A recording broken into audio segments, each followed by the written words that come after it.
Assalamualaikum warahmatullahi wabarakatuh. Saya Nabila Fatrohma dengan NIM 19438813G089948. Di sini akan melakukan presentasi terkait dengan analisis sumber daya lahan dan air.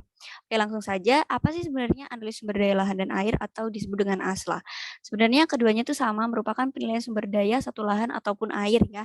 Akan tetapi pertimbangannya itu yang beda. Kalau lahan itu pertimbangannya kemampuan lahan dan kesuaian lahan. Kalau air itu pertimbangan kebutuhan dan ketersediaan air. Fungsinya apa? Sebenarnya fungsinya itu untuk melakukan pengambilan kebijakan tentang penggunaan lahan dan air sehingga kelestarian dan pemanfaatan sumber daya lahan dan air itu tidak hanya untuk masa kini tapi dapat berkelanjutan hingga masa yang akan datang. Nah, cara penghitungannya gimana? Jadi mulai dari yang lahan terlebih dahulu. Caranya itu dengan melakukan identifikasi satuan lahan. Bisa menggunakan dengan metode overlay ataupun delineasi manual. Kemudian nanti dilanjutkan dengan evaluasi kemampuan lahan. Kan kita udah tahu nih output dari identifikasi tadi ada peta satuan lahannya. Itu dilakukan evaluasi kemampuan lahan secara aktual ataupun potensial. Bisa pakai metode overlay ataupun bisa menggunakan metode aritmatik nih sehingga dapat dia ada di gambar di depan ini. Nah, kemudian selanjutnya kita lakukan evaluasi kesesuaian lahan. Hasilnya tuh nanti ada kalau yang tadi itu ada 8 ya kemampuan lahan. Kalau kesesuaian lahan itu nanti ada S1, S2, S3 sama N. Nah, itu sesuai sama 3 sesuai. Nanti ada 2 nih, ada yang pertama pertanian, yang kedua itu non pertanian. Di mana metodenya ada 3, ada metode wake factor, ada arithmetic factor sama metode subjective factor. Nanti gambarnya seperti ini. Outputnya bisa peta ataupun ya tabel.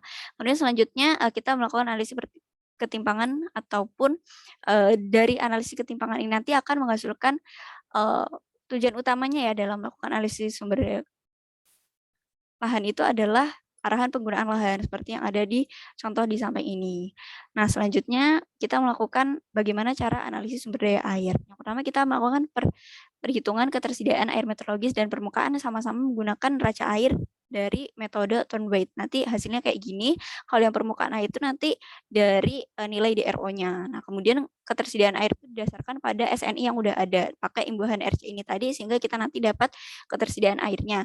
Terus kebutuhan air itu didasarkan pada SNI tentang sumber daya air spasial juga. Ada macam-macam, tapi salah satu contohnya ada 4 ya. Ada domestik, pertanian, perikanan, dan peternakan. Nanti hasilnya itu dari kebutuhan sama ketersediaan air udah kita hitung, kita lakukan perhitungan APA sehingga nanti menghasilkan klasifikasi aman dan tidak aman. Nanti data ini tadi yang kemudian kita lakukan sebagai bahan dasar metode rekomendasi pengolahan sumber daya air seperti yang ada di depan ini. Mungkin dari saya yang dapat saya sampaikan sekian, kurang lebihnya wassalamualaikum warahmatullahi wabarakatuh. Terima kasih.